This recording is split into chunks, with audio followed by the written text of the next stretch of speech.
समझाया जाए बाइलिंगुअल में, नोट्स इंग्लिश में, ठीक है। देखिए आप प्रीवियस लेक्चर में हमने शुरू किया था केमिकल बॉन्डिंग, जैसे हिंदी में क्या कहते हैं, रासायनिक बंधन। रासायनिक बंधन, अच्छा ये रासायनिक बंधन है क्या? केमिस्ट्री में जो बॉन्ड बनते हैं, बंध बनते हैं ना, बंध कैसे बनते हैं, किसका संबंध है ये? बंधन का मतलब क्या? इलेक्ट्रॉनों का बंधन है। किसका बंधन है? अच्छा, कोई बंधन कमजोर होता है, कोई बंधन बहुत स्ट्रांग होता है ना। अच्छा, ये रासायनिक बंधन पढ़ने के पहले आपने एक टॉपिक सुना होगा, व्हाट इज बैलेंस, संयोजकता क्या है ना। संयोजकता अगर इसको डिफाइन करना चाहें, क्या कहते हैं, combining power of the atom with another atom, किसी परमाणु का दूसरे के साथ जुड़ जाने की क्षमता, कैपेसिटी जो होती है, उसी को हम क्या कहते हैं, बैलेंसी। बैलेंसी, और ये शब्द निकला था बैलेंसिया नामक शब्द से। बैलेंसिया मीन्स कंबाइनिंग पावर, यानी जुड़ जाने की क्षमता। अच्छा, पहली जो डेफिनेशन दिया था फ्रैंकलैंड साहब ने, उन्होंने कहा था, फ्रैंकलैंड साहब ने कहा था हाइड्रोजन को बेस माना। उन्होंने कहा जो परमाणु जितने हाइड्रोजन को जोड़ने की कैपेसिटी रखता है, वही उसकी क्या होती है, वैलेंसी होती है ना। जैसे अमोनिया गैस बनती है, अमोनिया NH3, क्यों, क्या फॉर्मूला होता है? देखिए नाइट्रोजन ने कितने बॉन्ड बनाए हैं, 3 बॉन्ड, तो नाइट्रोजन की बैलेंसी क्या हो गई, 3 हो गई। ऑक्सीजन वाटर में देखिए डबल बॉन्ड बनाता है, देखिए ना, तो ऑक्सीजन की बैलेंसी कितनी हो गई, 2 हो गई ना। लेकिन जैसे मीथेन कार्बन, मीथेन में कार्बन ने 4 बॉन्ड बनाया है, तो कार्बन की बैलेंसी क्या हो गई, 4 हो गई। लेकिन इनकी ये डेफिनेशन फेल हो गई। जैसे सपोज दैट अगर कार्बन डाइऑक्साइड है, कार्बन डाइऑक्साइड को बनाया तो इस तरह बनता C डबल बॉन्ड हो, डबल बॉन्ड हो, है ना। तो बताइए अब यहाँ कार्बन ने केवल 2 एटम को जोड़ा है, क्या अब यहाँ कार्बन की बैलेंसी 2 हो जाए? नहीं, गलत है ना।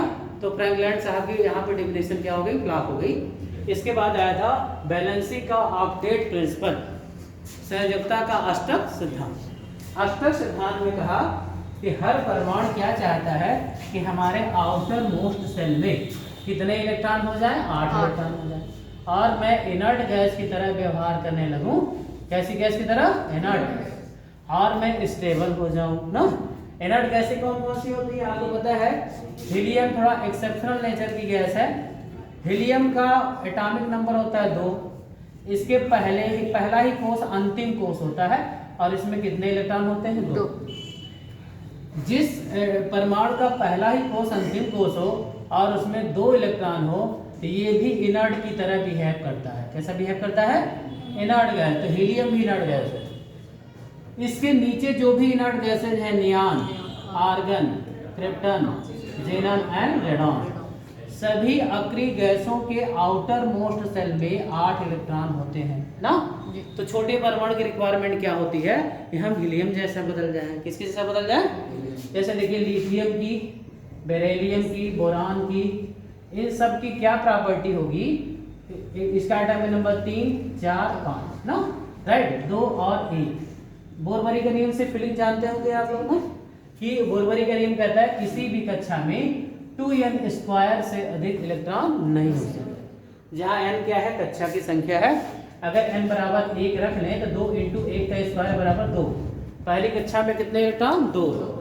दूसरी कक्षा में 2 × 2 का स्क्वायर बराबर 8 ना।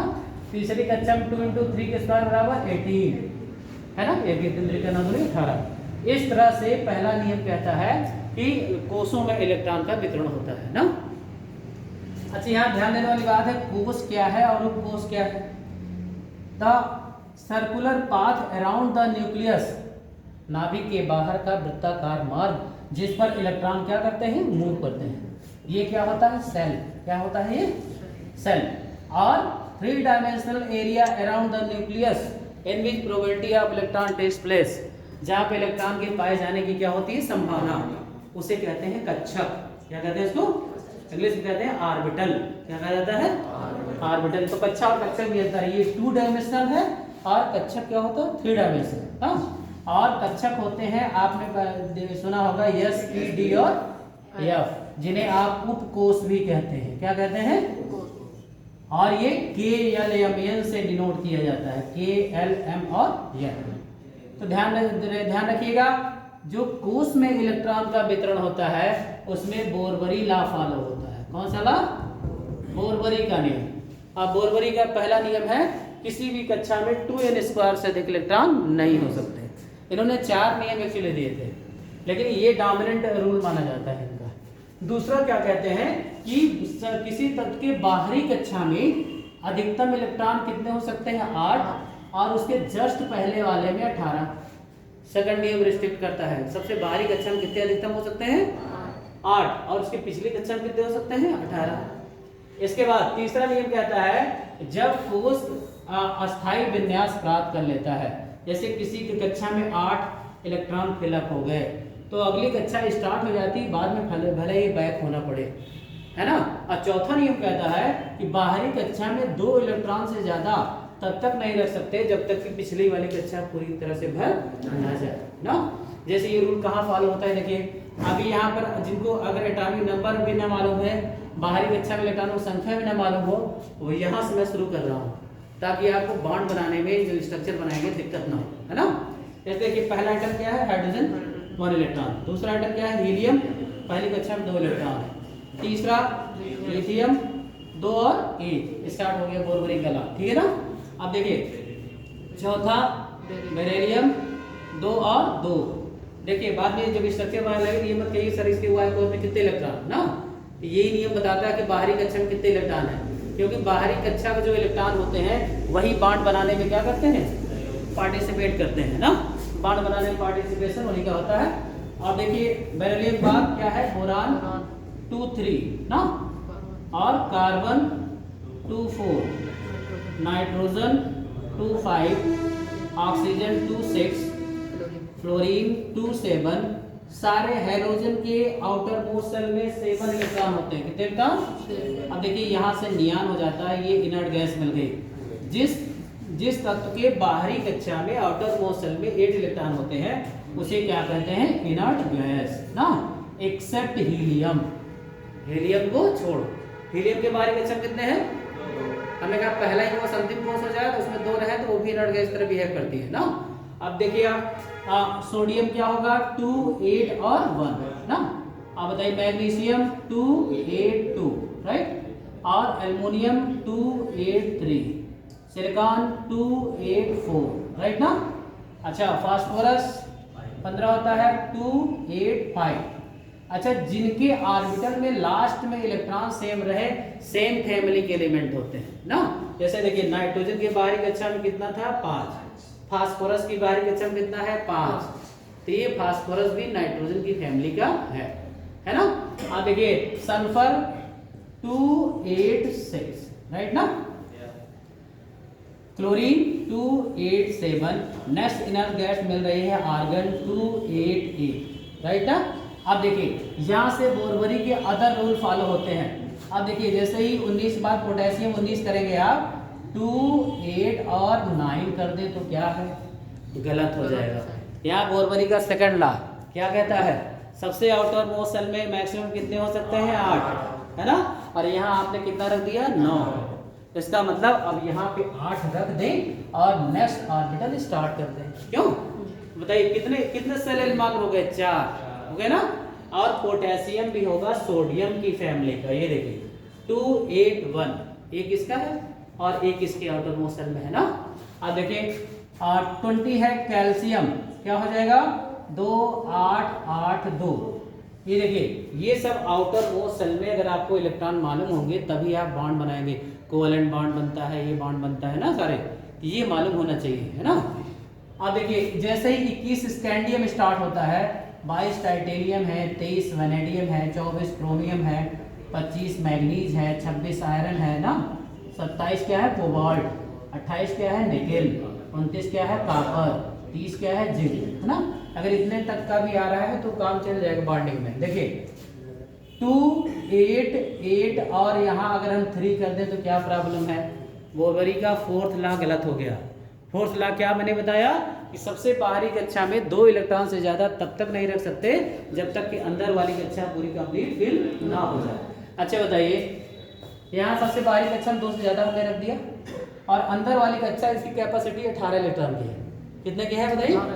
18। इसका मतलब ऐसा नहीं कर सकते ना, हम यहाँ बाहरी में फिर 2 रखेंगे और जो बचा हुआ इलेक्ट्रॉन था बैक कर देंगे। इसमें कर देंगे, इसका मतलब यहाँ क्या हो जाएगा? 9 हो जाएगा। क्या हो जाएगा? 9 2 हो जाएगा। अच्छा टाइटेनियम 2 8, अच्छा बताइए 10 और 2 हो जाएगा। वैनेडियम 2 8 11 2 हो जाएगा। अच्छा ये कब तक फॉलो होगा? जब तक कि ये टोटल 18 नहीं हो जाएगा। 18 हो जाएगा फिर इसमें 2 से बढ़ा सकते हैं आप ना, कहाँ तक बढ़ा सकते हैं? 8 तक। फिर नेक्स्ट ऑर्बिट स्टार्ट हो जाएगी, है ना। अब देखिए क्रोमियम एक्सेप्शन है, चाहे वो आहवा के नियम का या बोरबरी के नियम का, दोनों को फॉलो नहीं करता है ना। और हम बताएंगे क्रोमियम का जब इलेक्ट्रॉनिक कॉन्फ़िगरेशन आप जानते हैं 3d5 4s1 हो जाता है, जबकि होना चाहिए था 4s1 हो जाता है, जबकि होना चाहिए था 4s2 3d4 ना। और इसके पीछे एक्सेप्शन आपने पढ़ा होगा, जब d ऑर्बिटल या p ऑर्बिटल हाफ फिल्ड होने वाला होता है, एग्जैक्टली हाफ फिल्ड ना।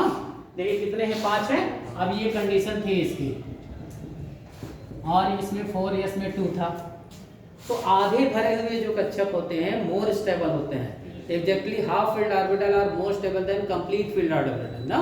तो बताइए इसीलिए ये लोअर एनर्जी से एक इलेक्ट्रॉन को क्या कर लेता है? ले लेता है, और ये क्या हो जाता है? 3d5 4s1, ये करेक्ट इलेक्ट्रॉनिक कॉन्फ़िगरेशन हो जाता है। और ऐसा इस क्रोमियम में है, और कॉपर भी एक्सेप्शन है। अब देखिए कॉपर के केस में क्या होता है? कॉपर के इलेक्ट्रॉनिक कॉन्फ़िगरेशन करते हैं 3d9 4s2 आता है। ये देखिए आर्गन 18 कर दिया, 18 2 20 9 29 ना। लेकिन अब बताइए यहाँ क्या कंडीशन है? यहाँ पे 9 हो चुका है। देखिए अब आप हुंड का नियम भी जानते हैं, जब तक कि सभी में एक इलेक्ट्रॉन भर नहीं जाते युग्मन प्रारंभ जोड़ा बनना स्टार्ट नहीं होता ना। अब देखिए 6वां आया, 7वां आया, 8वां आया, 9वां आया, एक इलेक्ट्रॉन अभी क्या है? यहाँ पे अनपेयर्ड है। क्या है? तो इसीलिए क्या करता है? स्टेबिलिटी या तो half filled orbital more stable होता है, या कंप्लीट फील्ड हो जाए, पूरी तरह भर जाए। इसीलिए ये भी एक इलेक्ट्रॉन को ले लिया, और ये हो गया 3d10, और ये क्या हो गया? 4s1। ये हो गया ना। आप ये एक्सेप्शन जानते होंगे एटॉमिक स्ट्रक्चर में, इस लाइन में 2 एक्सेप्शन है। तो यहाँ भी होना क्या चाहिए था? 2 8 12 2, लेकिन होता क्या है? 2 8 13 और 1, ये हो जाता है। अब बताइए अभी इसमें एक और डाल सकते हैं। मैग्नीज का 2 8 13 2, आयरन का 2 8 14 2, कोबाल्ट 2 8 15 2, निकेल का 2 8 16 2, और देखिए कॉपर भी एक्सेप्शन होगा ना। अब होना क्या चाहिए था? 2 8 17 2 होना चाहिए था। अब एक मिल जाए तो ये पूरा का पूरा ये मोर स्टेबल हो जाए ना। इसीलिए क्या हो जाता है यहाँ पे? 18 और 1, और जिंक का हो जाता है 2 8 18 और 2। ये देखिए, तो ये जो चीजें हैं ये सबके आउटर मोस्ट सेल में क्या है? इलेक्ट्रॉन्स हैं ना। और ये करता है इस तरह होता है, बोरबरी के नियम का पालन होता है। तो हर परमाणु चाहता है या तो मैं हीलियम जैसे ये है, ये तीनों एटम चाहेंगे कि हम किसके जैसा कन्वर्ट हो जाए? हीलियम। इसके नजदीक कौन है? हीलियम है। अच्छा ऐसा होने के लिए एक इलेक्ट्रॉन को लूज करेगा, ये 2 इलेक्ट्रॉन लूज करेगा, और ये 3। तो जितना इलेक्ट्रॉन लूज करता है उतना ही charge, lithium plus, beryllium double plus, boron 3+। अब देखिए जैसे ही कार्बन की बात आती है 2 और 4 कॉन्फ़िगरेशन बोरबरी ये देखिए भर चुके हैं आप ना। तो अब यहाँ पे डुअल प्रॉपर्टी होती है, या चार्ज दे के अस्थायी हो जाए या चार्ज दे के, है ना। अगर बात बराबरी की है तो लेना पसंद करेगा, देना नहीं, है ना। तो मोस्टली कार्बन पे कैसा चार्ज आता है? कार्बन 4-। अच्छा यही मेटल का और नॉन मेटल का भी कॉन्सेप्ट आता है। जैसे आप कार्बन क्या कहते हैं? कार्बन क्या मेटल है? क्या नहीं है, नॉन मेटल है ना। जैसे डायमंड फॉर्म होता है, ग्रेफाइट होता है ना, ये सब क्या है? किस फॉर्म कार्बन का है? क्रिस्टलाइन एलोट्रॉप है और नॉन मेटल है। तो नॉन मेटल किस लिए है? केमिस्ट्री कहती है, फिजिक्स तो कहती है मेटल के बारे में बहुत कुछ, ये विद्युत के सुचालक होते हैं, पीटने पर फैलती है, चमक होती है, तमाम बातें फिजिक्स करता है ना मेटल के बारे में। लेकिन केमिस्ट्री उसके अंदर की बात करता है कि अगर इसमें कंडक्टिविटी चालन हो रहा है, विद्युत धारा प्रवाहित हो रही है, तो आखिर क्यों हो रही है ना। तो देखिए जो इलेक्ट्रॉन को लूज करते हैं, ये देखिए ऐसे परमाणु जो इलेक्ट्रॉन का त्याग करते हैं, वो उनका कैरेक्टर क्या होता है? मेटल कैरेक्टर का, ठीक है ना। और जिनमें इसका मतलब इसका जस्ट अपोजिट, जिसमें इलेक्ट्रॉन को लेने की प्रॉपर्टी होगी वो नॉन मेटेलिक है ना। और कार्बन बताइए यही से नॉन मेटेलिक रेटर शुरू हो जाता है। कार्बन 4- में ज़्यादा एग्जिस्ट करता है 4+ के कंपेयर में, इसलिए कि कार्बन में इलेक्ट्रॉन को लेने की प्रॉपर्टी होती है। तो जब इलेक्ट्रॉन को लेने की प्रॉपर्टी है तो कार्बन हो गया नॉन मेटल। क्यों? अच्छा बताइए, अब यही से देखिए नाइट्रोजन देखिए 2,5, इसमें तो लेने की ही प्रॉपर्टी होगी ना, या तो 5 दे दे या 3 ले ले, इसके लिए आसान क्या है 3 ले ले। इसीलिए नाइट्रोजन पे कितना माइनस चार्ज आता है 3-। ऑक्सीजन का देखिए 2,6, 2 लेना आसान है इसके लिए, लेने वाला नेगेटिव देने वाला पॉजिटिव है ना। क्लोरीन 2,7, 1 लिया 1- चार्ज है ना।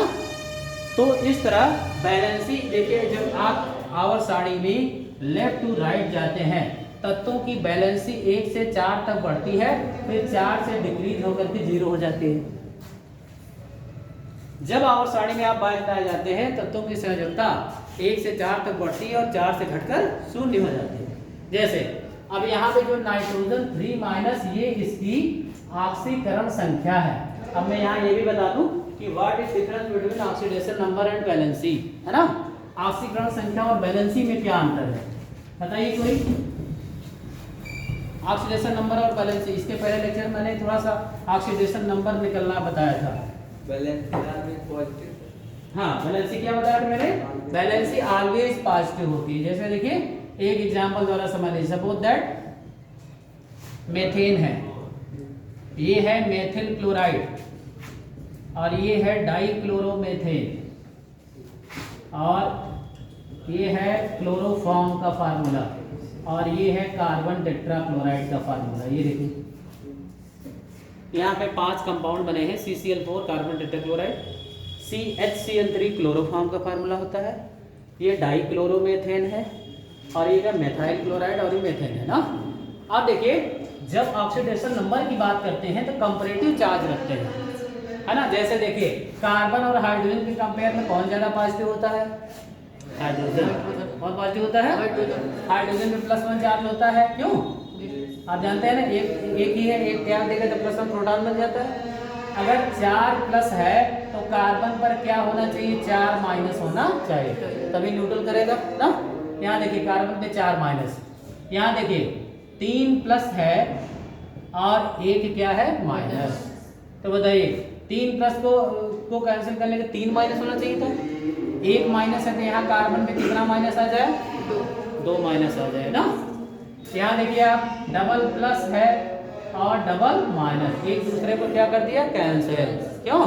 यहाँ कार्बन पे चार्ज क्या होगा, 0 हो जाएगा ना। अच्छा यहाँ देखिए 1+ और 3-, क्लोरीन पर माइनस होता है ना। तो बताइए 1+ 3- यानी कार्बन पर कितना आएगा, 2+, कितना आएगा। यहाँ देखिए -1 तो कार्बन पे क्या आएगा, 4+, क्या आएगा। ये देखिए आप यहाँ देखिए आप सब में कार्बन की जो बैलेंसी है, बैलेंसी 4 है। जितने मैक्सिमम बॉन्ड बनाता है सब में कार्बन ने कितने बॉन्ड बनाए हुए हैं, 4। कार्बन बैलेंसी क्या है, 4 है। लेकिन ये जो बदल रहा है देख रहे हैं आप ना, -4 -2 0 +2 +4 ना, ये कार्बन से जुड़े हुए अनदर एटम के बेस पे रखा गया है चार्ज। क्यों? कंपेरेटिव चार्ज है ये। तो ये जो बदलता है यानी ऑक्सीडेशन नंबर होती है, क्या उसको क्या कहते हैं, ऑक्सीकरण संख्या। तो ऑक्सीकरण संख्या धनात्मक भी होती है, ऋणात्मक भी होती है, शून्य भी हो सकती है ना। लेकिन बैलेंसी कभी भी शून्य नहीं, बैलेंसी ऑलवेज पॉजिटिव होती है। क्या होती है, ऑलवेज पॉजिटिव होती है। तो इस तरह से ऑक्सीकरण संख्या और बैलेंसी में अंतर है। यदि आप इंटरमीडिएट करके आए होंगे तो बैलेंसी ऑक्सीडेशन नंबर निकलवाया होगा, और एक बार मैं फिर से आपको रिवाइज कर दे रहा हूँ ना। जो ऑक्सीडेशन नंबर जैसे सेंट्रल एटम ऐसे लिखा हुआ है कि इसमें ऑक्सीकरण संख्या निकालिए, है ना। तो क्या जब चार्ज होता है तो ऑक्सीकरण संख्याओं का अलजेब्रिक सम 0 के बराबर होता है, मतलब जितना प्लस होना चाहिए उतना ही माइनस, है ना। और जब चार्ज हो तो उसके चार्ज के बराबर ना, जैसे 2- है इक्वल टू 2- कर देंगे। यहाँ देखिए माइनस है, और जैसे मान लीजिए NH4+ है तो यहाँ प्लस के बराबर कर देंगे ना। माना कैसे मानते हैं? देखिए माना इसकी ऑक्सीकरण संख्या x है ना, कैसे निकालते हैं? पोटेशियम की ऑक्सीडेशन नंबर +1 होती है। क्या होती है बताइए? अभी 4 बनेंगे, भर के देखा लास्ट में 1 इलेक्ट्रॉन था, क्यों? तो उसका बताइए मैग्नीज का क्या मान लिया? यस, इसी निकालना है। 4 इंटू ऑक्सीजन का क्या चार्ज होता है? -2 है ना, इक्वल टू 0। उदासीन ये होगी कि देखिए कोई चार्ज नहीं दिख रहा है इस पे ना। तो बताइए यहाँ से +1 प्लस x -8 बराबर 0, x बराबर इधर जाएगा +8, इधर जाएगा -1, प्लस से बना जाएगा। क्या चार्ज जाएगा? ये इसका मैग्नीज का ऑक्सीडेशन नंबर है, नॉट बैलेंसिंग। क्या है बताइए? ऑक्सीकरण संख्या। और कार्बोनेट में जैसे है, मान लिया कार्बन निकालना, x मान लिया, राइट, प्लस 3 गुणे ऑक्सीजन का -2 बराबर, अब क्या लिखे यहाँ? चार्ज है, चार्ज है ना। तो बताइए इसी चार्ज की क्या करते हैं? बराबर ना। बताइए x -x बराबर -2, x बराबर -2 + 6, ये कैंसिल करेगा, +4 आ जाएगा। क्या आ जाएगा? आ गया। इस तरह क्या निकालते हैं? Oxidation number. पॉजिटिव का पॉजिटिव बराबर कर देते, मान लीजिए नाइट्रोजन निकालना है, x + 4 गुणे हाइड्रोजन का +1 equal to +1, x + 4 equal to +1, x equal to +1 - 4 बराबर माइनस। सबको आता है ऑक्सीडेशन नंबर निकालना? पढ़ चुके होंगे 11th-12th में, क्यों? ये 11th में टॉपिक था। आप लोग कोई बीएससी भी कर रहे हैं आप लोग?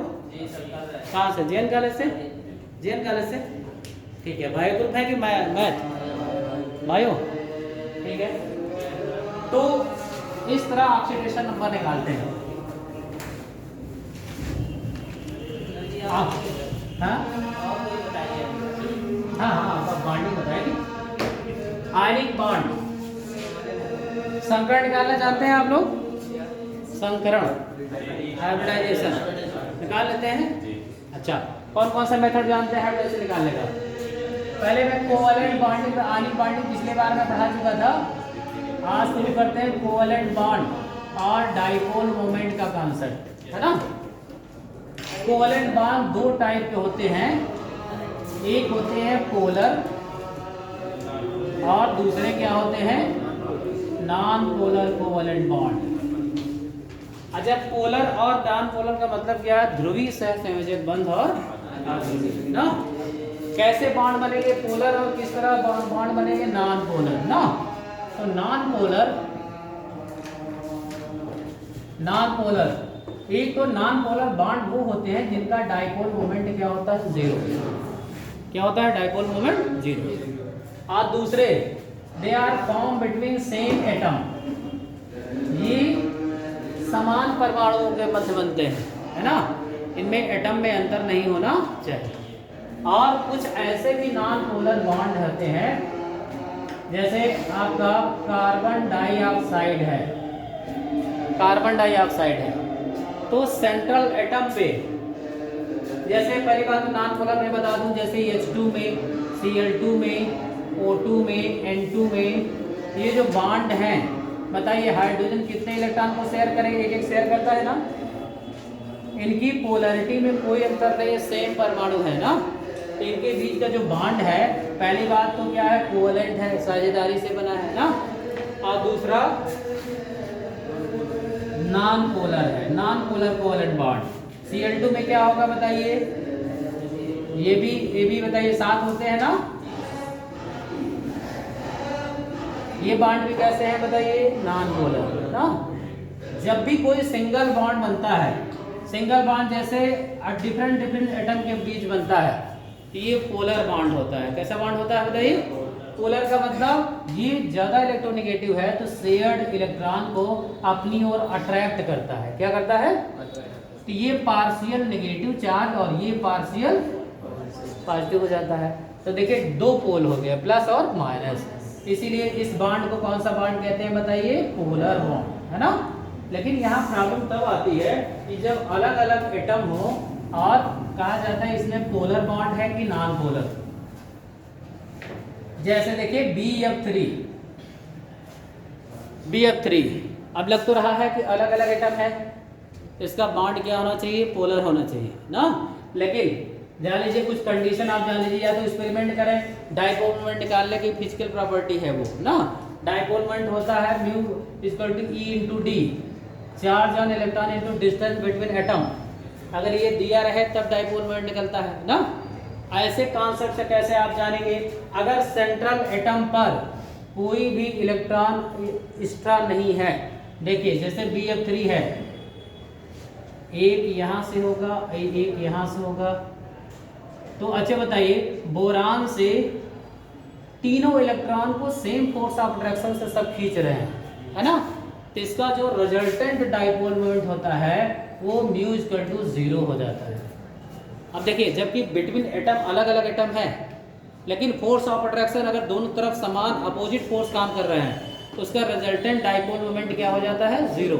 जैसे देखिए carbon dioxide C double bond हो, डबल बॉन्ड, अब देखिए आप इधर जितना ऑक्सीजन इधर इसको खींच रहा है इसके इलेक्ट्रॉन को, उतना ही अपोजिट डायरेक्शन में फोर्स लग रहा है, इधर भी लग रहा है ना।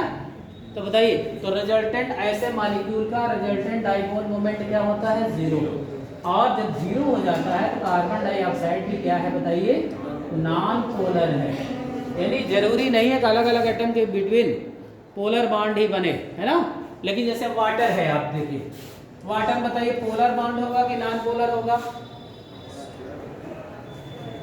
पोलर होगा। देखिए कैसे कैसे ब्रेक होता है, H प्लस H माइनस, ऐसे देखिए ये बॉन्ड है इसका, तो बताइए यहाँ पर ये भी अट्रैक्ट करेगा, इधर से अट्रैक्ट करेगा, दोनों अपोजिट फोर्स काम नहीं कर रहे हैं ना, अट्रैक्शन एक ही डायरेक्शन में है, सेम डायरेक्शन में ना, तो इसलिए आपको पता है ये बेंट हो जाता है लोन पेयर। और दूसरी चीज देखिए सेंट्रल एटम पर अगर लोन पेयर आ गया तो जान लीजिए कि मॉलिक्यूल होगा पोलर, क्या होगा, जैसे अमोनिया है, देखिए अमोनिया है, अब अमोनिया को बताइए पोलर होगा कि नहीं होगा, होगा, क्यों होगा, क्योंकि इसके सेंट्रल एटम पर क्या है बताइए, लोन पेयर है ना, ये देखिए लोन पेयर।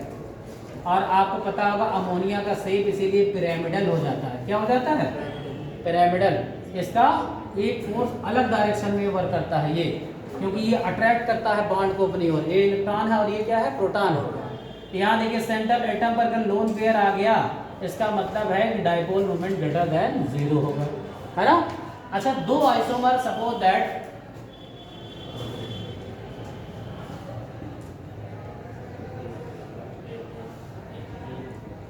सिस और ट्रांस का कॉन्सेप्ट देखिए, दो एटम सेम साइड हो तो ये कॉन्फ़िगरेशन होता है सिस, क्या होता है, हिंदी में कहते हैं समकक्ष, ठीक है, और ऐसे हो जाता है तो ट्रांस, है ना। ये सिस और ये ट्रांस, समपक्ष और विपक्ष, दो आइसोमर बनते हैं किसी कंपाउंड के, ये कौन सा फॉर्म है बताइए, सिस। और इस तरह यदि बना दें, ये कैसा आइसोमर है बताइए, ट्रांस।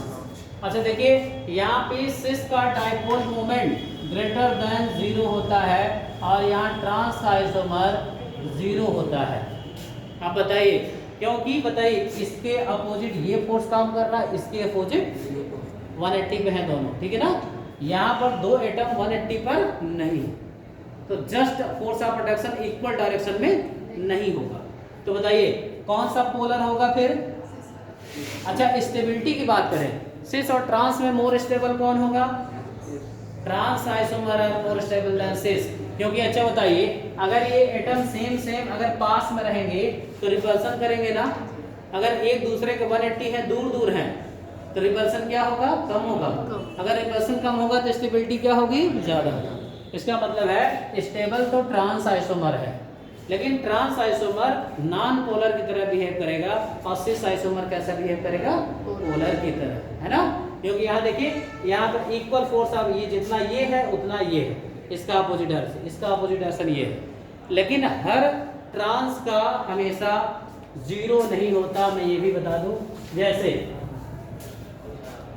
पैरा डाइक्लोरोबेंजीन है जैसे, अच्छा बताइए इसका डाइपोल मोमेंट आएगा कि नहीं आएगा, नहीं आएगा। पैरा देखिए यहाँ जो कार्बन सेंट्रल एटम में सारे इलेक्ट्रॉन एंगेज है, इसका ये फोर्स ऑफ अट्रैक्शन होगा, इसका अपोजिट ये, तो डाइपोल मोमेंट क्या हो गया, 0। अगर यही आंखों पर लगा होता ये देखिए इसका डाइपोल मोमेंट आएगा क्योंकि इक्वल डायरेक्शन में अपोज फोर्स काम नहीं कर रहा है ना, तो इसका मतलब इसका ग्रेटर देन 0 आएगा। अच्छा एक होता है मेटा आइसोमर। अच्छा बताइए इसका भी डाइपोल मोमेंट आएगा। बताइए मेटा अगर यहाँ एटम लगा होता तो ये पैरा हो जाता, क्यों? इसका मतलब है सबसे ज्यादा डाइपोल मोमेंट किसका आना चाहिए जानते हैं? ये यहाँ मोर रिपल्सन होगा, पास में है ना, लेकिन सबसे ज्यादा अगर बात करें स्टेबल कौन होगा? पैरा, क्योंकि दो ग्रुप हैं, दोनों एक दूसरे के क्या है बताइए? एंटी डायरेक्शन में ना, और रिपल्सन कम करेंगे। जितना पास में होगा उतना ही क्या रिपल्सन ज्यादा होगा, है ना। तो जान लीजिए कि अब देखिए हमने कहा हर पैरा आइसोमर का डाइपोल मोमेंट 0 नहीं होता। देखिए ये कंपाउंड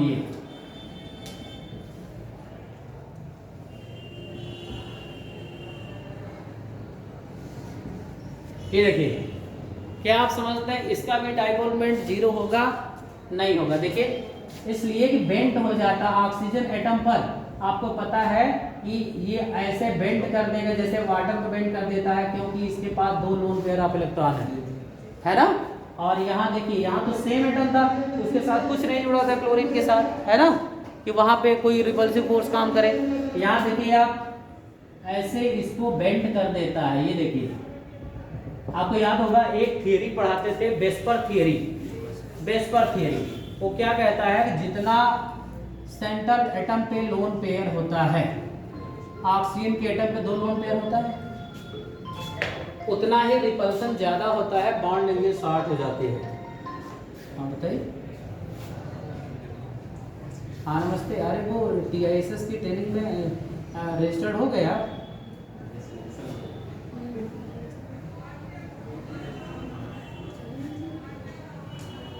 हाँ हाँ हाँ नाम है। हाँ हाँ हाँ मेरा रजिस्ट्रेशन अभी पूरी तरह शो नहीं कर रहा। आज मैं आऊँगा वही डाइट में, तो फिर रणनीति से संपर्क कर लिया जाए, ठीक है।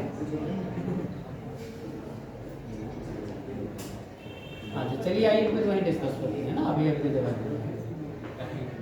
देखिए अमोनिया, इसके नाइट्रोजन पे लोन पेयर है, इसीलिए देखिए। और एक एक्सप्लेनेशन किया गया था, एक बार जेईई मेंस में क्वेश्चन आया था, इन तीनों पर हाइब्रिडाइजेशन सेम है।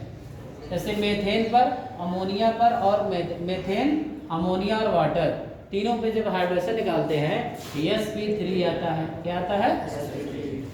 sp3 आता है। तो इसकी ज्योमेट्री टेट्राहेड्रल होनी चाहिए, जो प्रोबेबल है sp3 के लिए, है ना।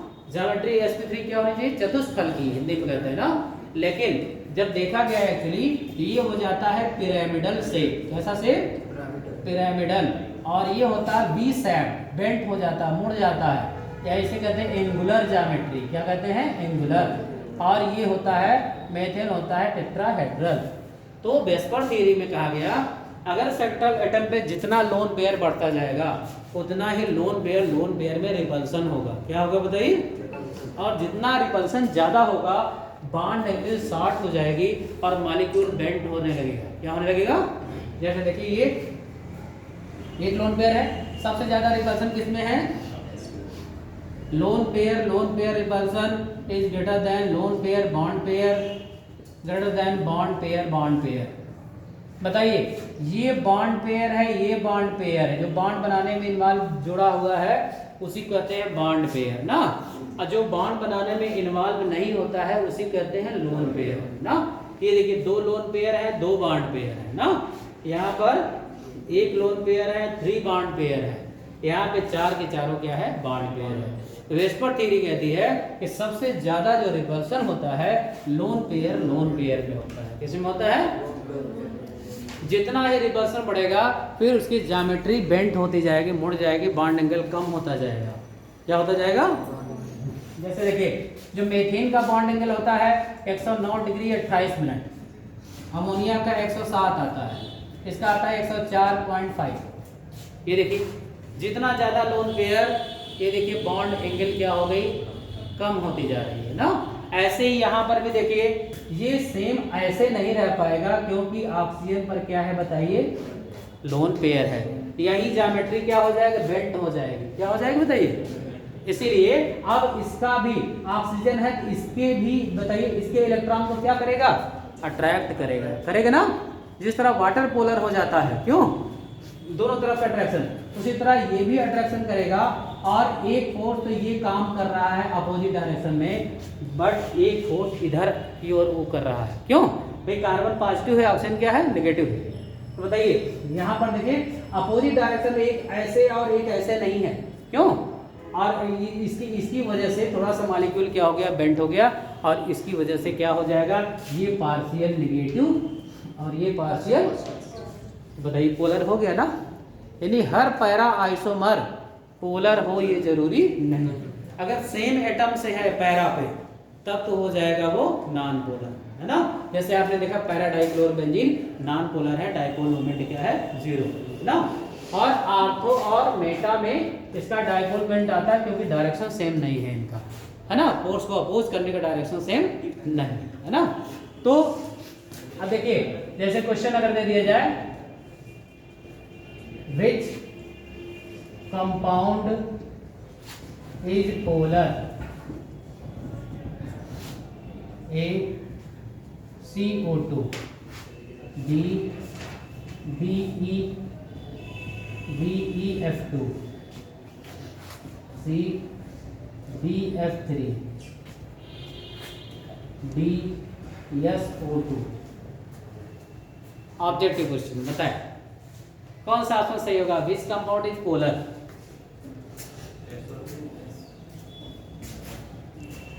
SO2 है तो क्यों, CO2 अभी मैंने बता दिया, कार्बन दोनों तरफ बराबर force of attraction, resultant 0, dipole moment ना।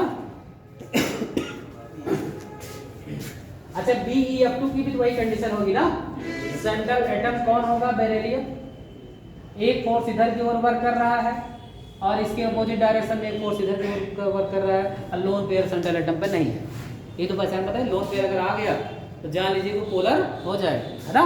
तो बताइए इसका भी रिजल्टेंट डाइपोल मोमेंट क्या होगा, 0।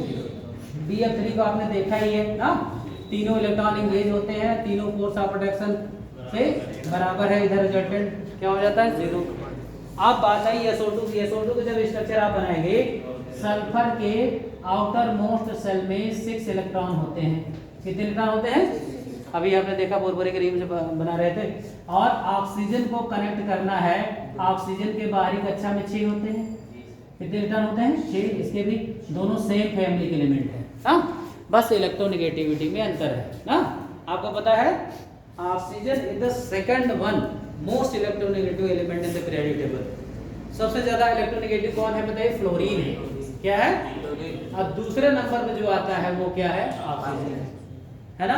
इसका मतलब है अब वैसे भी नीचे जाने पर ऑक्सीजन ऊपर है, सल्फर नीचे, 2 6 2 8 और 6, बताइए इसका कोष का साइज बड़ा है, इसका छोटा है ना, छोटा है न्यूक्लियस के करीब है तो इलेक्ट्रॉन को अट्रैक्शन फोर्स ज्यादा क्रिएट करेगा, क्यों, और वो आसानी से इलेक्ट्रॉन को ले लेगा, साइज छोटा है, इलेक्ट्रॉन न्यूक्लियस से करीब होगा, अट्रैक्शन फोर्स ज्यादा काम करेगा, क्यों, तो ये ज्यादा इलेक्ट्रोनेगेटिव है कंपेयर टू दिस, है ना। आप बताइए तो यहाँ जो बॉन्ड बनेगा, पहली बात तो देखिए कैसे बॉन्ड बनेंगे, ये कोवेलेंट बॉन्ड बन रहा है, कैसे बॉन्ड बन रहा है, हर परमाणु चाहता है कि हमारा ऑक्टेट क्या हो जाए, कंप्लीट, ये देखिए 6 हो गया, 6 हो गया, ये देखिए, है ना। लेकिन अब क्या ऐसे ऐसे लीनियर रह जाएगा, नहीं रह जाएगा, क्योंकि इसके ऊपर अभी एक लोन पेयर ये बेंड कर देगा, क्या कर देगा बताइए, बेंड कर देगा, तो इसका मतलब है यही कंपाउंड क्या है हमारा, पोलर है ना।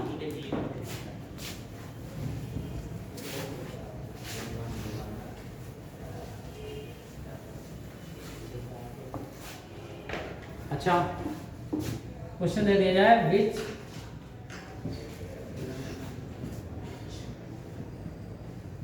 Compound have linear in geometry, ध्यान रखिएगा जिसका डाइपोल मोमेंट 0 हो जाता है उसकी ज्योमेट्री भी लीनियर हो जाती है, क्या हो जाती है, लीनियर का मतलब एक रेखा पे कोण, और आप जानते हैं कितने डिग्री का बनता है, 180, है ना। विच कंपाउंड हमने कहा लीनियर ज्योमेट्री में कौन होगा, अब देखिएगा क्वेश्चन में दे रहा हूं,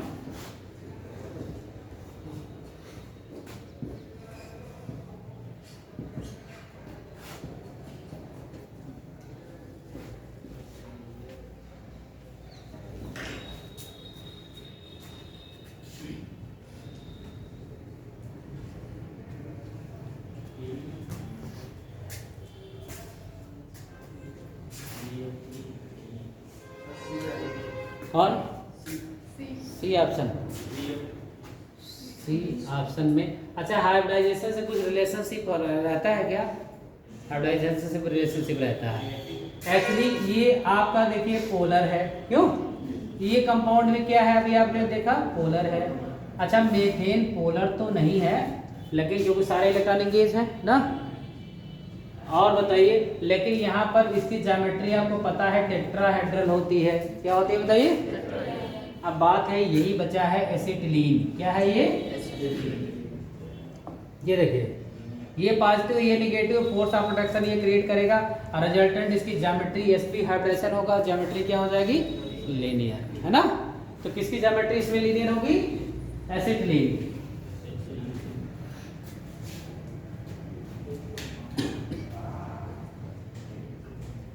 Which atom form a strong ionic bond?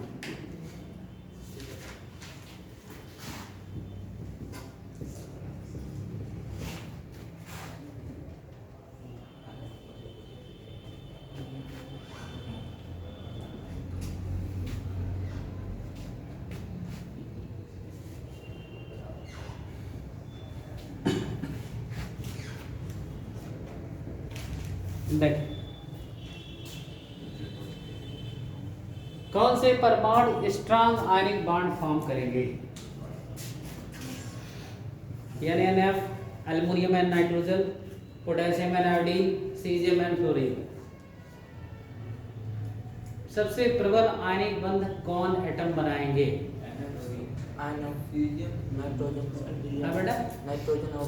नहीं, नाइट्रोजन तो पी ब्लॉक का है। देखिए, हम आप बता दें, आयनिक बॉन्ड बनने की कंडीशन ये होती है जब एक प्रबल विद्युत धनी तत्व प्रबल विद्युत ऋणी तत्व से कनेक्ट होता है ना। उनकी इलेक्ट्रोनेगेटिविटी में बहुत अंतर होना चाहिए ना। एक बहुत ज्यादा विद्युत धनी और दूसरा बहुत ज्यादा।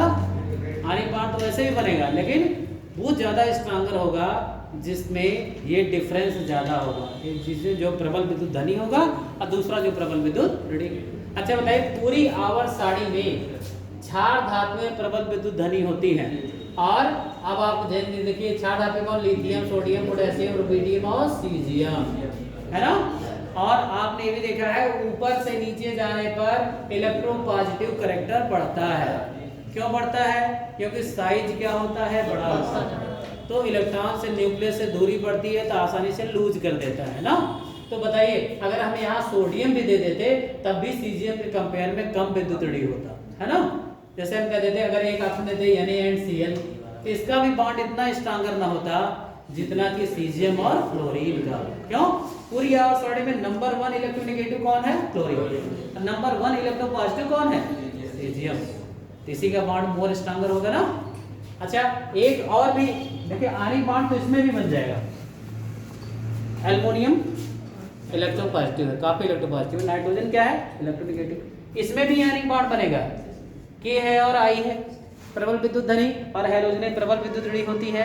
लेकिन बताइए, अगर यही पे कंपेयर करते के और Cl, के और Br, के और F, किसका बॉन्ड सबसे स्ट्रांगर होता है? के ना। देखेंगे इलेक्ट्रोनेगेटिविटी में अंतर, ये प्रबल, ये कांस्टेंट है। अब देखेंगे इसके साथ कौन ज्यादा इलेक्ट्रोनेगेटिव जुड़ रहा है, उसका फोर्स ऑफ अट्रैक्शन ज्यादा काम करेगा, है ना। अच्छा, अभी ऐसी बात करें, HF, HCl, HBr, HI, कौन मोर एसिडिक है और किसकी बॉन्ड एंथैल्पी ज्यादा है? मोर एसिडिक, अम्लीय ज्यादा कौन है? ऐसे बिना कॉन्सेप्ट पे कैसे कह देते? या तो इसमें पीरियड टेबल में प्रॉपर्टी है, या तो लेफ्ट टू राइट जाने में बढ़ती है, टॉप टू बॉटम घटती है। क्यों?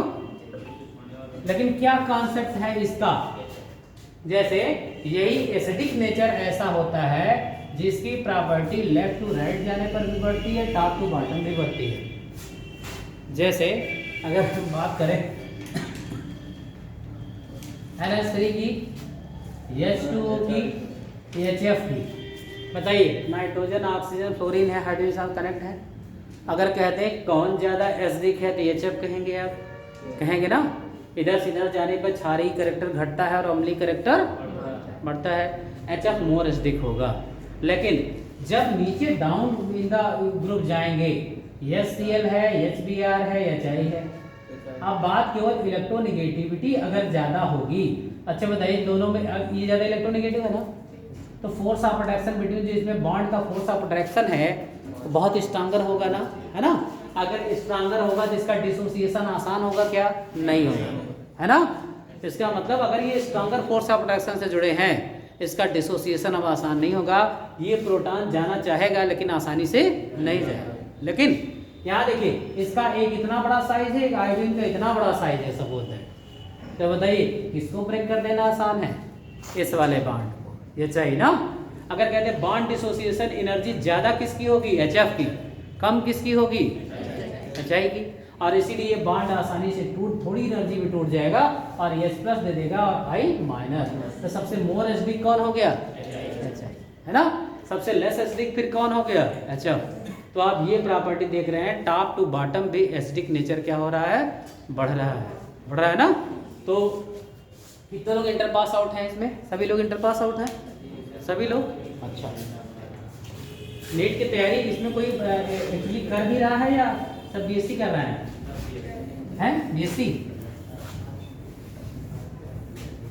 चलिए हम बात कर रहे थे, अब एक बॉन्ड होते हैं, कैसे बॉन्ड होते हैं? कोऑर्डिनेट। कैसे बॉन्ड होते हैं? कोऑर्डिनेट। कोवैलेंट बॉन्ड के दो टाइप आपको समझ में आया, पोलर और नॉन ना। हर एटम जो अलग अलग बॉन्ड बना हुआ है बिटवीन एटम के, वो पोलर हो ये जरूरी नहीं है ना। पोलर होने के लिए क्या होना चाहिए? नॉन पोलर होने के लिए μ0 होना चाहिए, डाइपोल मोमेंट ना। और नॉन पोलर होने के लिए क्या होना चाहिए? पोलर होने के लिए, पोलर होने के लिए μ ग्रेटर देन 0 ना। और नॉन पोलर होने के लिए डाइपोल मोमेंट 0 होना चाहिए। सिस और ट्रांस में हमने बताया, सिस का डाइपोल मोमेंट आता है, ट्रांस का 0 होता है। हर पैरा आइसोमर का 0 नहीं होता है। अगर वो अलग अलग एटम, अगर सेम एटम है तब तो 0। अगर ये भी एटम किसी से कनेक्ट है तो उसका डाइपोल मोमेंट समथिंग आता है। और फिर जब डाइपोल मोमेंट आ गया वो हो गया नॉन पोलर, है ना। अब तीसरा बॉन्ड होता है कोऑर्डिनेट बॉन्ड। कोऑर्डिनेट बॉन्ड ऐसे बॉन्ड होते हैं जिनमें मान लीजिए इसके पास एक इलेक्ट्रॉन जोड़ा एक्स्ट्रा है, इसके पास एक इलेक्ट्रॉन का जोड़ा कम है ना। ऐसी कंडीशन में क्या करता है? अगर पूरी तरह दे देगा इसका ऑक्टेट डिस्टर्ब हो जाएगा, है ना। इसलिए क्या करता है कि लाओ मैं अपना जो ये लोन पेयर है बिल्कुल मिड में कर देता हूँ, शिफ्ट कर देता हूँ अपनी ओर से, है ना। और ये हमारा तो भाई है, तुम भी लेके काम चला लो, है ना। तो जो डोनर साझेदारी ही है, लेकिन केवल डोनर केवल एक है ना। यानी अभी तक दोनों की जो साझेदारी होती थी, अब दोनों की साझेदारी नहीं है। अब यहाँ साझेदारी तो दोनों के बीच में है, लेकिन जो दाता परमाणु है वो एक है ना।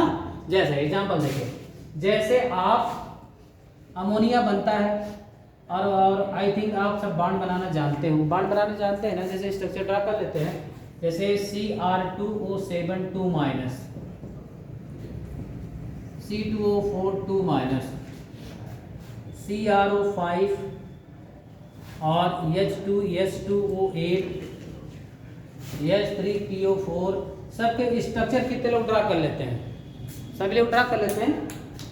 ये जो कोवैलेंट बॉन्ड से स्ट्रक्चर बनते हैं और टेट नियम का फॉलो होता है, सब लोग स्ट्रक्चर बना लेते हैं, नहीं बना पाते? चलिए हाँ, वही तो बनाना पड़ेगा ना। देखिए अब पहले कोऑर्डिनेट बॉन्ड थोड़ा सा मैं बता दूं।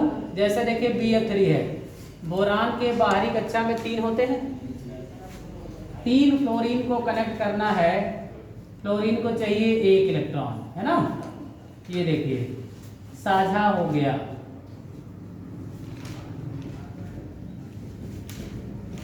ये देखिए आप 7 इलेक्ट्रॉन है, 1 पा गया, ऑक्टेट कंप्लीट। 7 है, 1 पा गया, तीनों का ऑक्टेट कंप्लीट हो गया।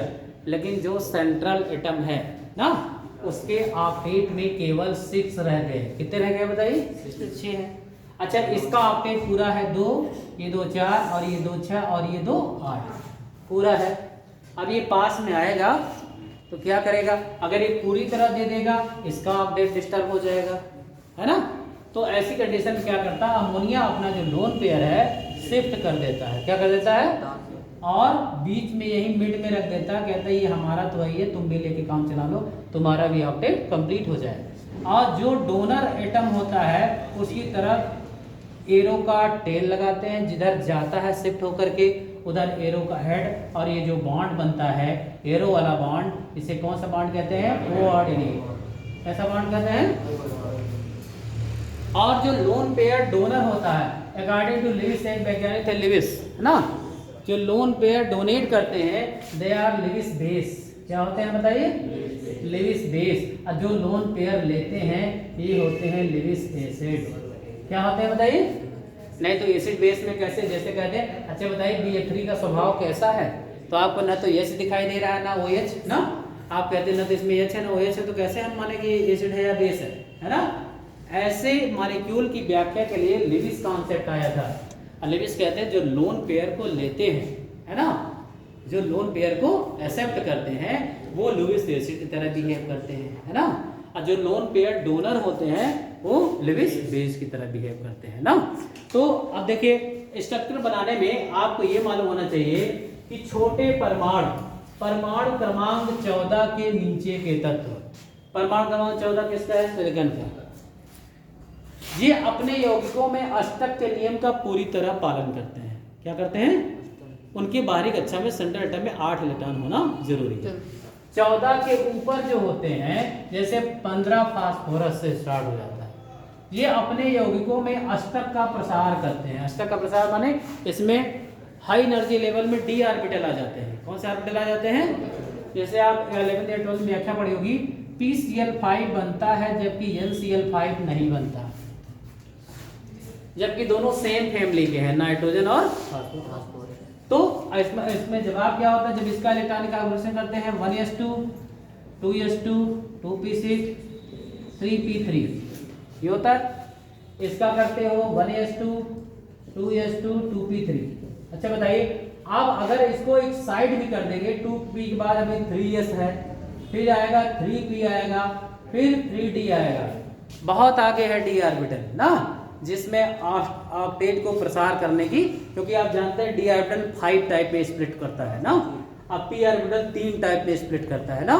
इसका मतलब है इसके हाई एनर्जी लेवल में डी ऑर्बिटल मौजूद नहीं है कि ये अष्टक का नियम का उल्लंघन कर सके और प्रसार कर सके ना। लेकिन जैसे इसका होता है 3p के बाद अब अगली कक्षा क्या है? एक्चुअली तो भर्ती है 4s 3d ना, लेकिन ऐसे एनर्जी लेवल एक दूसरे के पास लगे होते हैं। अगर थोड़ा सा एनर्जी और दे दिया तो जंप कर जाएगा इसका इलेक्ट्रॉन किसमें? डी में, है ना। और डी में जैसे इलेक्ट्रॉन जंप कर जाएगा, डी में 5 ऑर्बिटल है, यहाँ यहाँ यहाँ यहाँ कहीं भी भेज सकते हैं आप।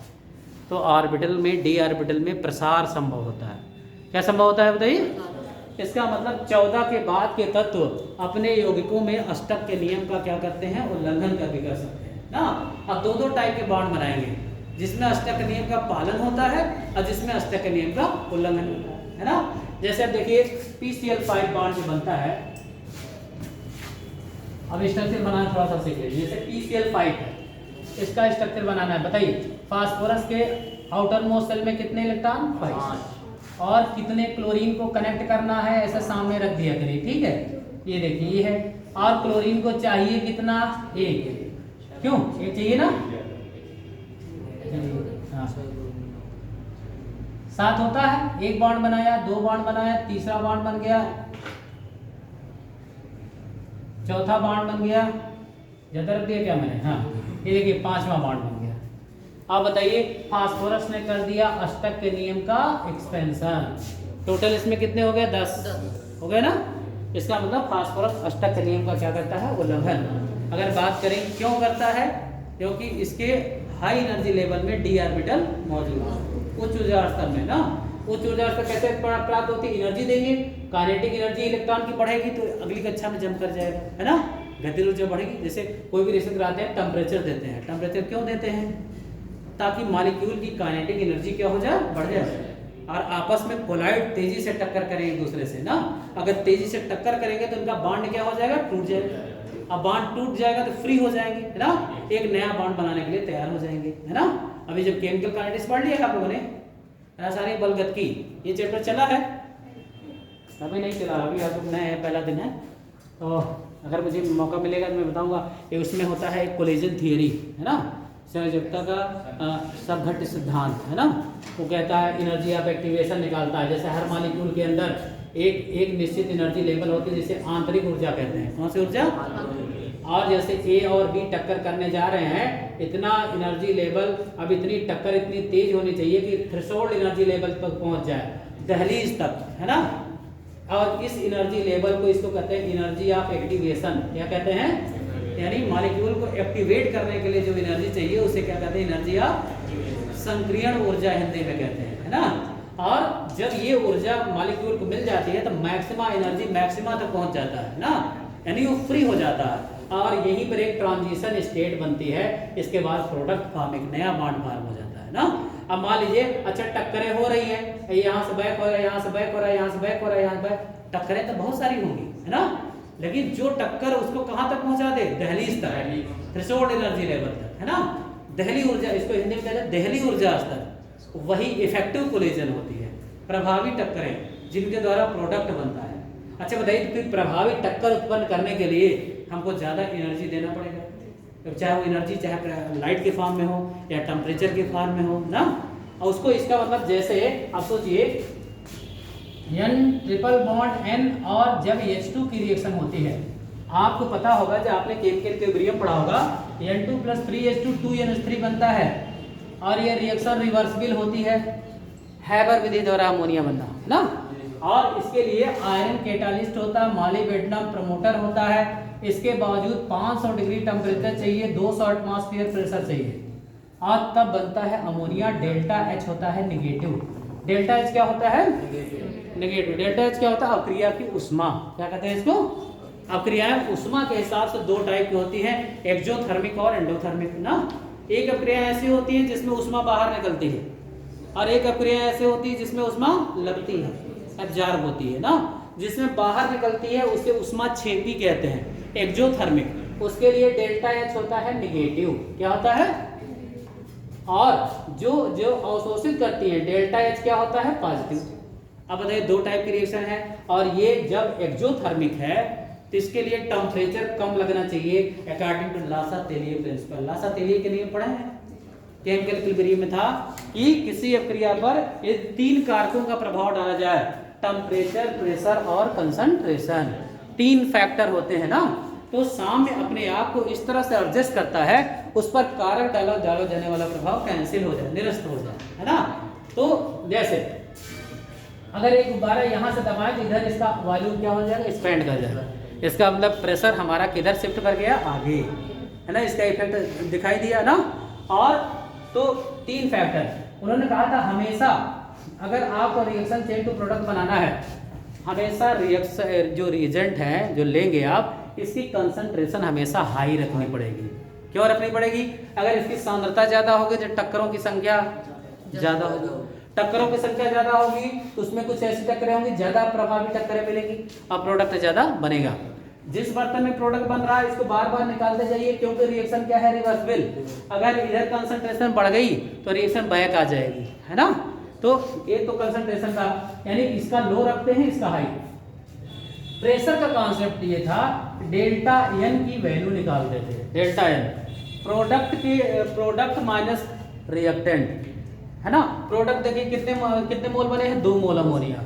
और रिएजेंट जो लिया है 3 और 1 4। तो बताइए 2 - 4 = डेल्टा N निगेटिव है। डेल्टा N क्या है बताइए? यानी प्रोडक्ट के मोल कम है और अभिकारक के मोल ज़्यादा है। ऐसी कंडीशन में जब प्रेशर अप्लाई करते हैं तो रिएक्शन फॉरवर्ड डायरेक्शन में शिफ्ट होती है, क्योंकि इधर मोल क्या हो रहे हैं? कम हो रहे हैं ना। इसका मतलब अगर आपको ज़्यादा होने चाहिए तो प्रेशर को हमेशा हाई रखना पड़ेगा। और देखिए फेरेबल प्रेशर कितना? 200 एटमॉस्फेयर, है ना। और हर व्यक्ति पे कितना एटमॉस्फेयर प्रेशर लगता है जानते हैं?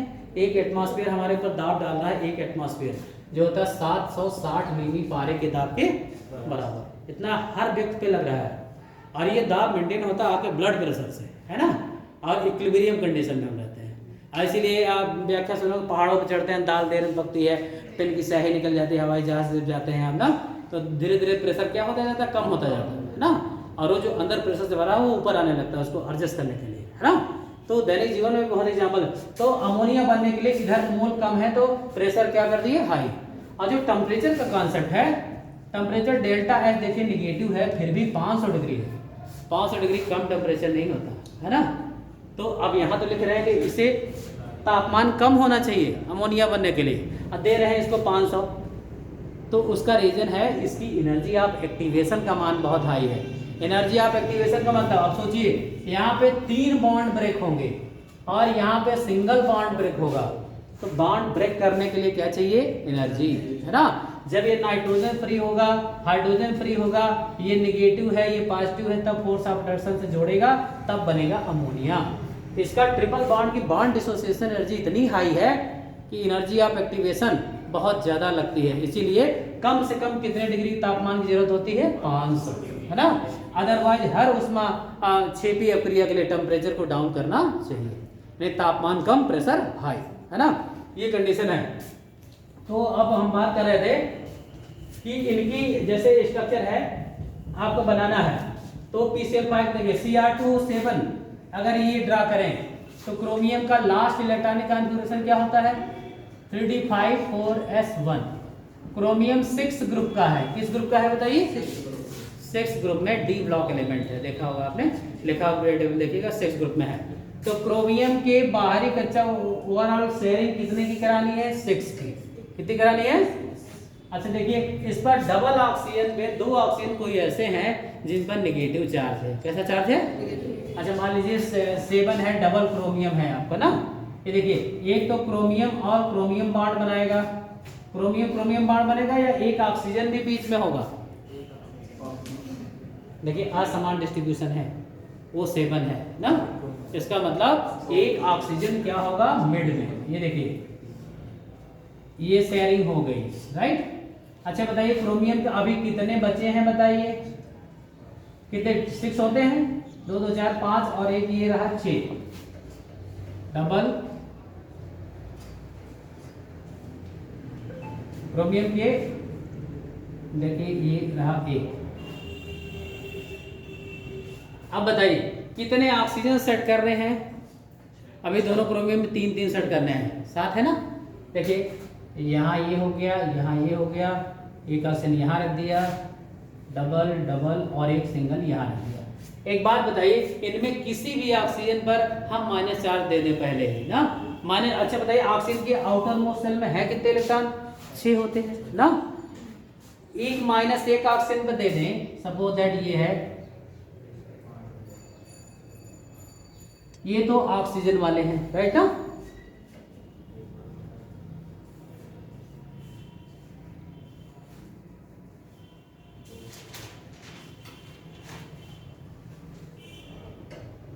ये देखिए 2 2 4 ये 2 6, ये ऑक्सीजन वाले हैं, ठीक है।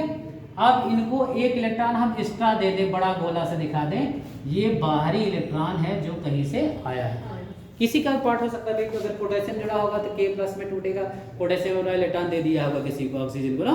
मान लीजिए आप, अब हम इधर रख रहे हैं, आप इनमें कहीं भी रख सकते हैं नेगेटिव, है ना।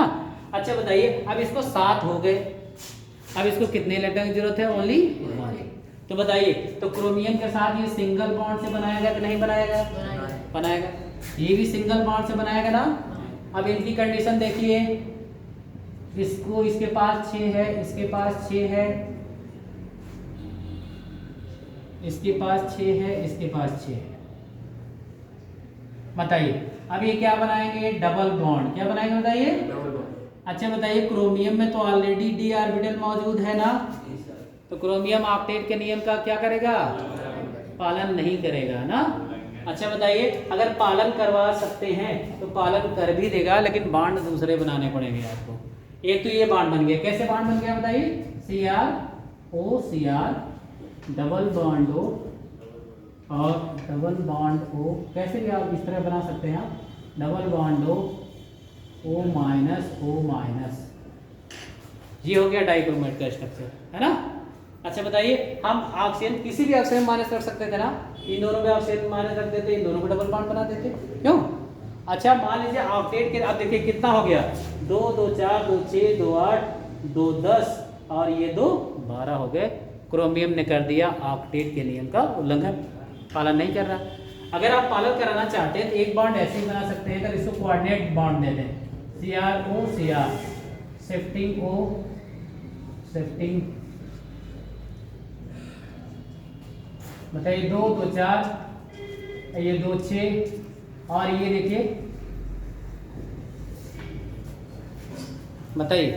अच्छा शिफ्टिंग में क्या होता है, इसका तो हो जाता है लेकिन डोनर एक ही होता है ना, इसका मतलब 2 2 4, ये 2 6 और ये 2 कंप्लीट ऑक्टेट हो गया। यानी 2 स्ट्रक्चर ड्रा जिनमें अष्टक नियम का उल्लंघन करने की प्रॉपर्टी होती है, उनके 2 स्ट्रक्चर ड्रा कर सकते हैं। एक कोऑर्डिनेट बनाकर का अष्टक नियम का पालन करा सकते हैं ना, और एक ऑक्टेट नियम का जिनमें क्या होता है, एक्सपेंशन होता है, ऐसा भी स्ट्रक्चर ड्रा कर सकते हैं ना।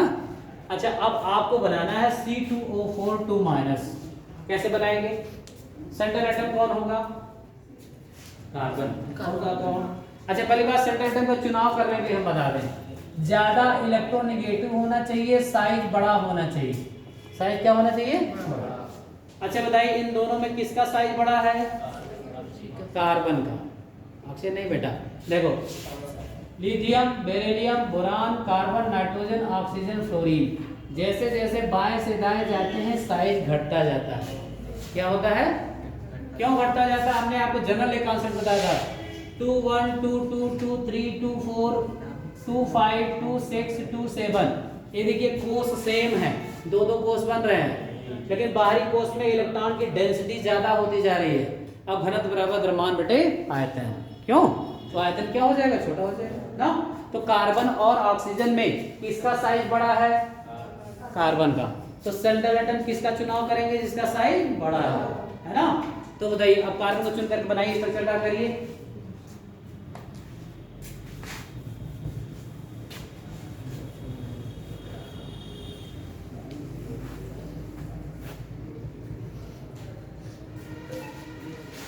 ऐसे ऐसे दे दीजिए, डबल डबल दे दीजिए दोनों ऑक्सीजन को ना। एक यहाँ रखिए, ऐसे ऐसे ऊपर नीचे कहीं भी रख सकते हैं आप। अच्छा बताइए जिस पर निगेटिव है इसका मतलब वो सिंगल बॉन्ड से कनेक्ट होगा, क्यों भाई? इसके बाद 6 है ना, ये देखिए 1 2 3 4 5 6, और एक बड़ा वाला गोला माने बाहर से आया ना, और ऐसे इसको दे दें एक बाहर से। अब बाहर से आया तो इसको सिंगल बॉन्ड मिलेगा, और यहाँ देखिए इसमें भी सिंगल बॉन्ड कार्बन कनेक्ट होगा, ये सिंगल बॉन्ड रहेगा। आप बताइए कनेक्शन सिर्फ 2 ऑक्सीजन का बाकी है, और अभी कार्बन के 2 इलेक्ट्रॉन बाकी है। कितने बाकी हैं? 2 बाकी है ना। तो दोनों जब इलेक्ट्रॉन यहाँ पे रख देंगे, अच्छा ऑक्सीजन को जरूरत भी कितने की है? 2 की, क्यों? तो यहाँ क्या बनाएगा? Double bond. क्या बना लेगा? मान गया। देखिए सबको ऑक्टेट कंप्लीट, कार्बन ने आज तक नियम का पूरी तरह क्या किया? पालन, है ना।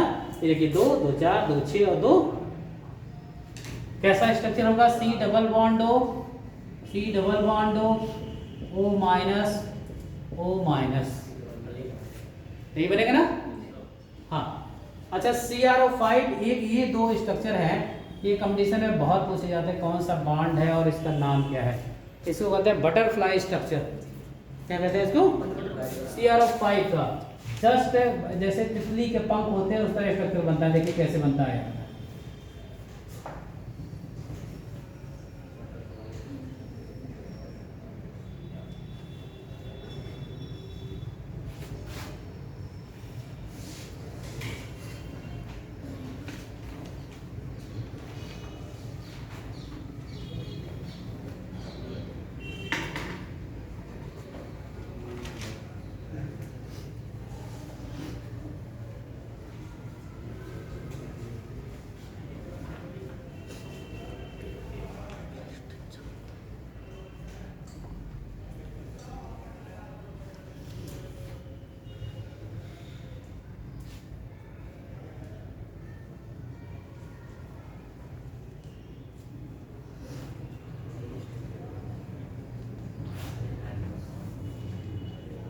ये देखिएगा कैसे स्ट्रक्चर बन रहा है इसका।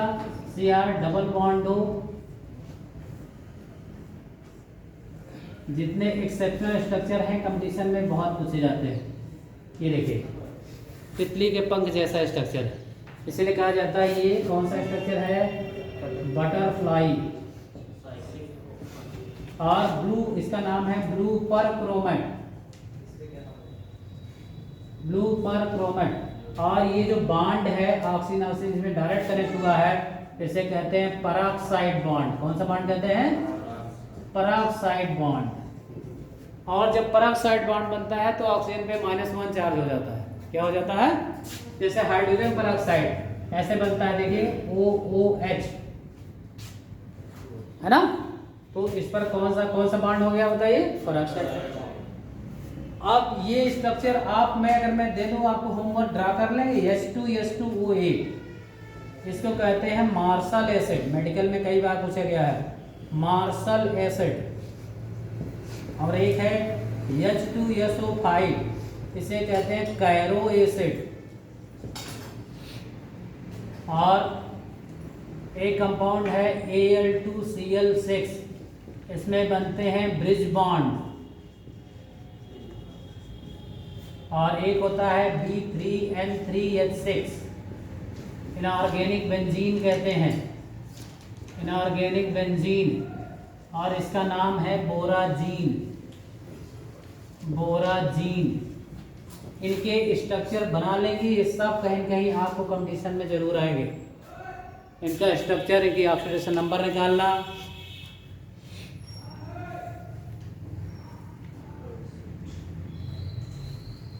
क्योंकि हाइब्रिडाइजेशन तब ज़्यादा कमांड निकाल पाएंगे जब आप स्ट्रक्चर बनाना आपको आता रहेगा, है ना। है कि मैं ट्रिकी अप्रोच में आपको बता दूंगा, 2-3 तरीका है निकालने का, आप निकाल लेगा अभी, केवल ऑर्डर मोस्ट में इलेक्ट्रॉन मालूम रहे बस। लेकिन आप स्ट्रक्चर बनाना अगर सीख जाएंगे तो बहुत आसान हो जाएगा। लोन पेयर बॉन्ड पेयर से कई मेथड होते हैं निकालने के ना, तो वो सभी मेथड आप अच्छे से समझ पाएंगे।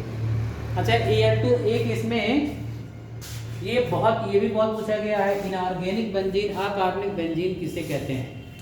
इसका नाम है बोराजीन। क्या नाम है इसका? B3, यानी बेंजीन जैसा स्ट्रक्चर बनेगा इसमें, है ना। अब मैं ब्रिज बॉन्ड वाला बता दे रहा हूँ और इसके बाद आपसे उम्मीद करता हूँ आप बना के नेक्स्ट लेक्चर मुझे दिखा देंगे। फिर मैं आपको बताऊंगा फजांस रूल, जो इसमें organic bond molecular order theory है ना, केमिकल बॉन्डिंग में है ना, आणविक अक्षर जिसमें बॉन्ड ऑर्डर निकालते हैं ना। तो नोट्स, क्योंकि नोट्स देंगे ना तो बहुत ज़्यादा केमिकल बॉन्डिंग बहुत बड़ा चैप्टर है ना। अब थोड़ा सा पढ़ के आइए और समझ के आइए, स्ट्रक्चर बना के आइए, थोड़ा जल्दी कवर हो जाएगा। नहीं तो 2-3 लेक्चरों में इनको ख़त्म करना पॉसिबल नहीं होता। और सोचिए 3-4 टाइप के बॉन्ड, हाइड्रोजन बॉन्डिंग बाकी है अभी, है ना। फजांस नियम, पोलराइजेशन का फजांस नियम क्या है, और बॉन्ड ऑर्डर निकालना, मॉलिक्यूलर ऑर्बिटल थ्योरी पढ़ाना ना। तो आप थोड़ा थोड़ा पढ़े होंगे, फिर मैं आपको कैटालिस्ट की तरह वर्क करता हूँ, है ना। देखिए जैसे Al2Cl6 बनना है, पीसीएस में भी ये क्वेश्चन पूछा गया था। इसमें कौन कौन से बॉन्ड है और कैसा इसका स्ट्रक्चर है। अच्छा बताइए, Al2Cl 2 एल्युमिनियम सेंटर एटम होगा, ये पहचान, सेंटर एटम पहचान हो गई। एल्युमिनियम का साइज बड़ा है, क्लोरीन का साइज छोटा है। ऐसा क्यों? क्योंकि 13 एल्युमिनियम में 14 सिलिकॉन, 15 फास्फोरस, 16 सल्फर, 17 क्लोरीन। बाएं से दाएं जाने पर साइज क्या होता है? छोटा, है ना। इसका मतलब क्लोरीन छोटा है, एल्युमिनियम बड़ा। तो सेंटर एटम हमने चुन लिया एल्युमिनियम है, राइट ना। अब इससे 6 क्लोरीन कनेक्ट करना है। अच्छा तो बताइए, असमान तो कर नहीं सकते, 4 यहाँ लगा दे, 3 यहाँ, 2 यहाँ लगा दे ना। इसका मतलब इक्वल डिस्ट्रीब्यूशन होना चाहिए। तो बताइए इक्वल डिस्ट्रीब्यूशन कैसे होगा? जब देखिए 2 क्लोरीन यहाँ सेट करेंगे और 2 क्लोरीन बिल्कुल मिड में होगा, जो दोनों में शेयर होगा। क्यों? अच्छा एक बात बताइए, एल्युमिनियम के आउटर मोस्ट सेल में हैं कितने इलेक्ट्रॉन? 3 है ना। अच्छा बताइए, ये तीनों ही बताइए क्लोरीन से क्या कर गए बताइए? साझेदारी बना लिया और ये बॉन्ड बन गया। देखिए 6, 7, 8 हो गया इसका, 2, 2, 4, 2, 6, 7, 8 हो गया इसका। अब यहाँ भी वही कंडीशन है, 1, 2, 3। यहाँ देखिए ये शेयर कर गया, ये शेयर कर गया, और यहाँ पे ये शेयरिंग हो गई।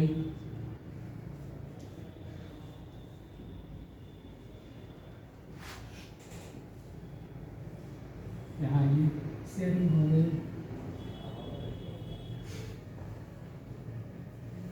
ये सिचुएशन है। आप बताइए, अब एक भी इलेक्ट्रॉन एल्युमिनियम के पास नहीं रहा, इससे शेयर करें क्यों? अब दोनों टुकड़े अलग अलग, इसीलिए जब आप फार्मूला लिखते हैं, रिएक्शन कराते हैं, AlCl3 के फॉर्म लिखते हैं। एल्युमिनियम क्लोराइड का सूत्र क्या लिखते हैं? AlCl3, लेकिन एक्चुअली ये डाइमर फॉर्म में एग्जिस्ट करता है। वो तो सारा सूत्र के मारे लिख दिया करते हैं। जब ये एग्जिस्ट करता है वेपर फेज में डाइमर स्टेज, इसका मॉलिक्यूलर वेट 2 गुना आता है इसका। अब ये संरचना बनेगी कैसे, है ना? आप संरचना बनेगी कोऑर्डिनेट बॉन्ड से। कैसे बॉन्ड से बनेगी बताइए? अच्छा बताइए, इसीलिए कहते हैं ब्रिज बॉन्ड। कैसे? देखिए अब यहाँ पे देखिए, अगर अच्छा बताइए, अष्टक किसका इनकम्प्लीट है? एल्युमिनियम का। किसका? क्लोरीन का तो हो गया ना, बताइए क्लोरीन का हो गया। एल्युमिनियम का ऑक्टेट कंप्लीट नहीं है। अगर ये क्लोरीन एक जोड़ा इलेक्ट्रॉन इसको शिफ्ट कर दे, बताइए एल्युमिनियम का ऑक्टेट कंप्लीट हो जाएगा। अच्छा बताइए, इधर से ये वाला जोड़ा एल्युमिनियम को शिफ्ट कर दे, तो बताइए ऑक्टेट कंप्लीट हो गया ना।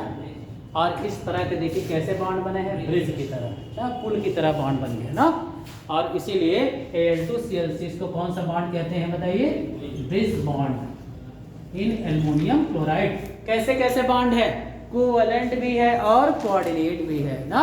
2 कोऑर्डिनेट बॉन्ड और 3 और 3 6 कैसे बॉन्ड है बताइए? कोवैलेंट है। और 2 बॉन्ड कैसे हैं? कोऑर्डिनेट। अच्छा हमने इसको कराया, आप चाहे तो इसको करा देते, कोई फर्क नहीं पड़ता, है ना। और एक होता है B2S, जितने अपवाद विवाद वाले हैं बहुत पूछते हैं, B2S टेक्स्ट में बनाना बॉन्ड पाया जाता है,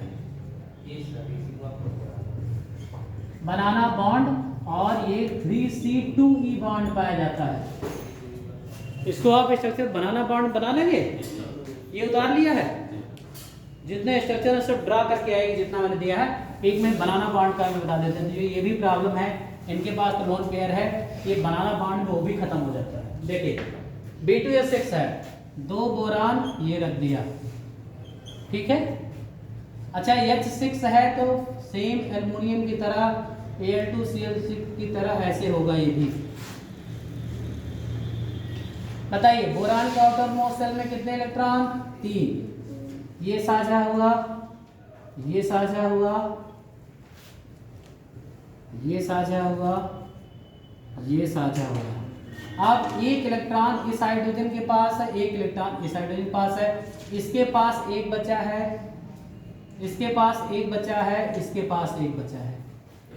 अब बताइए अगर ये बॉन्ड बना लें आपस में, सपोज दैट ऐसे बना लें, तो बताइए BH3 आपको अभी दिख रहा है, क्यों?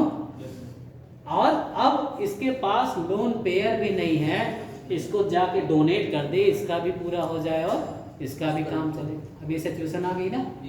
तो इसलिए क्या करता है, ये जो 3 केंद्र हैं, देखिए सेंट्रल एटम के इलेक्ट्रॉनों को 3 सेंटर्ड कहा जाता है। क्या कहा जाता है? 3 केंद्र की 2 इलेक्ट्रॉन बंद, हिंदी में कहते हैं 3C2E बॉन्ड। ये भी सिविल में बहुत पूछा गया है। अब देखिए आप क्या करता है कि चलो ठीक है, हम अपना इलेक्ट्रॉन तुमको दे देते हैं, यानी ये अब इसके पास कर देता है, और ये वाला इलेक्ट्रॉन ये हाइड्रोजन का है, ये किसका है? बोरान का। और फिर ऐसे देखिए ऐसे मूव करता रहता है, केला की तरह, है ना, है ना। देखिए अब 2 4, ये रहा 6 और ये रहा 8, है ना। इस तरह से मूव करते रहते हैं बिटवीन बोरान और हाइड्रोजन के। और 3C 1 2 3 3C, और ये देखिए 2 इलेक्ट्रॉन से बंधे हुए हैं, 3C2E बॉन्ड कहा जाता है। और इस तरह का मूवमेंट इस तरह जो होता रहता है, इसको कौन सी बॉन्डिंग कहते हैं बताइए? बनाना बॉन्डिंग इन डाइबोरेन, इसको डाइबोरेन कहते हैं। नेक्स्ट टर्म पे आप स्ट्रक्चर बना कहिएगा, पजांस नियम और मॉलिक्यूलर ऑर्बिटल थ्योरी पढ़ाएंगे, बहुत इंपॉर्टेंट वो भी है, ठीक है।